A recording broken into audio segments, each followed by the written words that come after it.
L'autre jour, j'avais joué chez des amis un peu de piano, enfin, du piano. J'avais joué avec un piano, sinon du piano, et quelqu'un a dit savez-vous jouer du piano?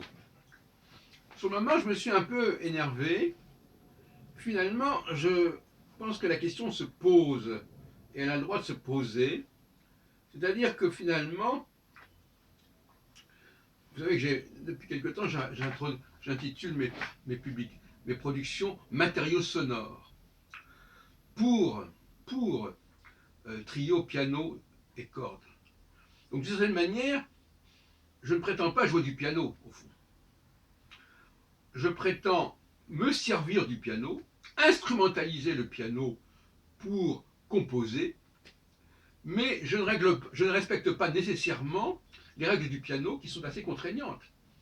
Chaque note est censée correspondre à un son précis. Et le piano, c'est l'instrument le plus dépendant, quelque part, de la partition.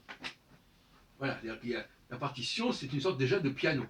Il n'y a plus qu'à transposer de la partition, de glisser de la partition à l'instrument, et voilà. Donc effectivement, moi au contraire, j'ai beaucoup de liberté par rapport au piano. Je joue rarement une note isolément, je les combine. J'ai une autre façon de taper sur le piano. Pour moi, c'est un instrument de percussion.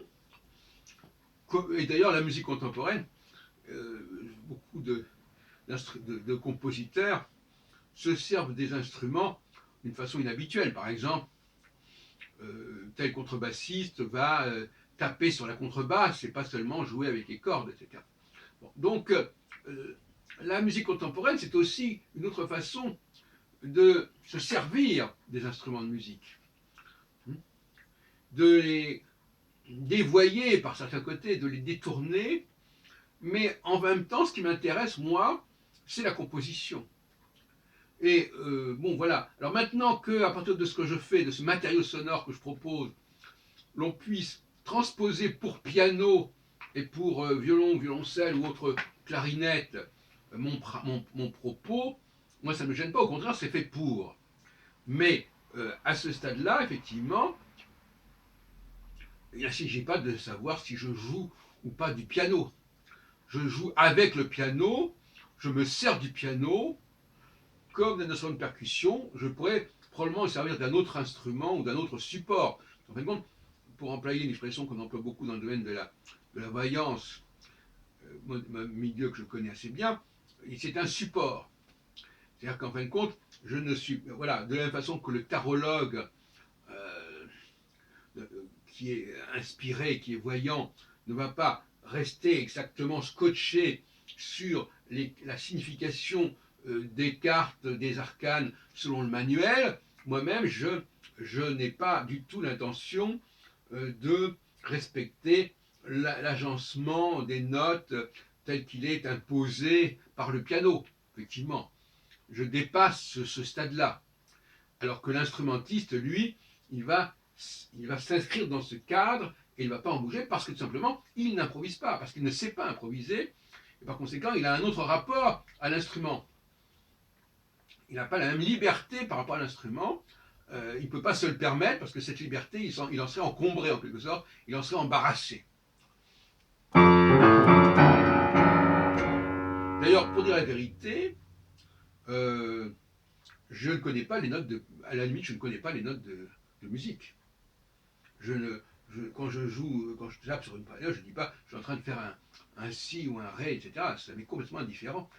C'est un code, c'est un langage qui m'est complètement indifférent et complètement étranger. C'est pour ça d'ailleurs que je ne peux pas discuter avec d'autres personnes qui font de la musique pour jouer avec eux. Pour moi, il faut jouer de manière instinctive, intuitive, et pas en disant voilà, vous allez faire tel et tel accord, etc. Bon. Donc ça, pour moi, c'est réservé aux gens qui ne sont pas doués pour la musique. Je l'ai déjà dit plusieurs fois, c'est peut-être un peu provocateur, mais plus on étudie la musique, moins on est doué. Hein. C'est une façon de compenser son manque d'inspiration par de la technique. Voilà, la technique. Voilà. Quelqu'un, par exemple, qui serait impuissant sexuellement, mais qui techniquement arriverait quand même à faire des choses, à faire jouer son partenaire. Bon, je vous passe les détails. Donc, la technique, ça remplace une forme d'impuissance. Ça compense une forme d'impuissance. Donc, je joue, je me sers du piano, je me sers du sifflement, je me sers de la voix, et même la voix, elle ne prononce pas des sons, elle ne relève pas d'un langage, en tout cas ça n'utilise pas une langue donnée, donc je détourne le piano de sa fonction première, je détourne la voix de sa fonction première, en tout cas celle, ou plutôt ultime si on peut dire, et en ce qui concerne le sifflement, eh bien là aussi, je ne suis pas là pour siffler des airs, des siffloter des petits airs comme ça, mais véritablement pour que ça s'intègre dans dans une composition musicale. Donc ce n'est pas la même démarche.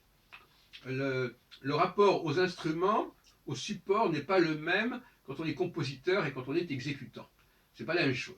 Mais le passage de l'un à l'autre peut se faire par le biais de ce que j'appelle le niveau intermédiaire, de gens qui vont arranger, qui vont orchestrer tout cela, qui vont faire le passage du niveau 1 du compositeur au niveau 3 de l'interprète, et ce sont eux qui vont rendre ce passage possible en transposant ces matériaux, en traduisant ce matériau dans un autre langage qui est celui justement de l'interprète. Voilà, donc est-ce que je sais jouer du piano? Je préfère parler effectivement d'un travail musical que de dire que je suis pianiste. Je crois que le mot pianiste ne correspondrait pas à ce que je suis.